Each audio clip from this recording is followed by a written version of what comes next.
Hello, everybody. Today we are focusing on SA1, which is the Geneva Conventions. If you don't know about them, the Geneva Conventions are very important because they provide some essential protections during a time of war. The reality is, if you have no protections, war can be awful. It's awful already, but it can get even worse because you don't have protections for children, for the elderly, for those who are wounded, things like that. And so the goal of the Geneva Conventions, before anything else, is to protect specific groups during wartime. So here's what we have. All right, the first Geneva Convention was held in 1864 in between 13 nations. It was started by a man named Henry Dunant, and he's the founder of the International Red Cross. Dunant, like many others, was looking at warfare and seeing how terrible it was. And so he wanted to bring countries together to figure out, can we have rules for war? Can we decide who is off limits so they don't get harmed? I think we can all agree there's certain people that probably shouldn't be involved in war. I think of my 4-year-old. Should he be a person who can be attacked in war? I sure hope not. And so they come up with some specific rules, and here's their list. So the first group they decide on: protections for prisoners and the sick. Neutrality of medical workers, meaning you can't harm somebody who is clearly there to help others as a medical worker. Designation of the white flag and a red cross as a symbol of neutrality. And you've seen this probably on soldiers' helmets. And that tells everybody they're not there to fight. They're there simply to help people who are wounded or hurt. And so this is the beginning of it in 1864. And if you can imagine, this is during the Civil War in America. There's wars going on in Europe. It's awful fighting, and people really don't have rights during war. And that's why he wanted to start it. Now, the main goal, this is where you can fill your notes in. So if you want to pull your notes out, go ahead. This is the first one you fill in. The main goal over everything else is to protect specific groups during times of war. That's what we want to do with these. So between 1864 and 1949, there's some conversations, there's some conventions and meetings about protections. But it's really not until after World War II that the Geneva Conventions we know today happen. World War II is devastating in so many ways. We saw tens of thousands of people killed innocently. We see bombings of cities where they may not even be hitting military targets, but they sure are hitting people's homes. We saw rape, destruction, killing, murder, imprisonment, all these terrible things. And they said enough is enough.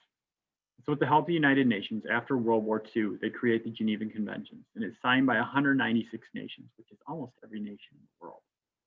So here's what each convention focused on. You can fill this in for your notes. Number one, the first Geneva Convention focused on the wounded and sick soldiers on land during war. Trying to provide protections for people who are wounded, who are sick, because if they are captured and they are wounded or sick and they're not a threat, they shouldn't be harmed.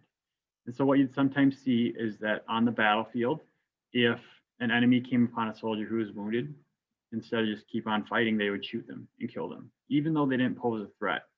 And so this is going to provide rights for people who are wounded in terms of not only, if they're on the battlefield and the enemy sees them, but what if they're captured? Does the enemy have to provide them with any medical services? And that's a big thing. They say, yes, if you capture people, you need to provide them with medical services if they need it. The next is wounded, sick, or shipwrecked military personnel at sea during war. This is a really big one because now we have submarines. So if you're a British ship and you sink a German submarine and there's a bunch of people who float out of the water who are alive from that submarine, do you have to save them or can you let them just die and drown? Well, the argument was that you need to provide protections, whether it be a submarine or ship or anything else that you destroy. Those people have the right to be imprisoned instead of die mercilessly at the sea and things like that. So this focuses on anybody who is shipwrecked, wounded, or sick at sea. The third one are prisoners of war. What protection should they have? We saw some terrible things happen in World War II. The Bataan Death March, we saw where American soldiers had to march hundreds of miles, and some of them, if they fell because they're exhausted, they were shot and they were killed. We saw nasty conditions in the German camps as well. Nobody wanted to be a prisoner of war in a Russian camp. And so the idea is, hey, they're prisoners, but they're people. And after the war, We want them to be able to go home to their families and live a normal life. So how can we provide protections in prisons so that they can do that without being scarred for life and hurt? And fourth, maybe the most important protection for civilians. If you take over a city, can you harm a civilian, a person who's not fighting? Can you take over their homes? Do you have to provide food for them? What are the rules? And so this becomes the set of rules that you have to provide if you're going into an area and there are civilians around. And I think this is extremely important to have.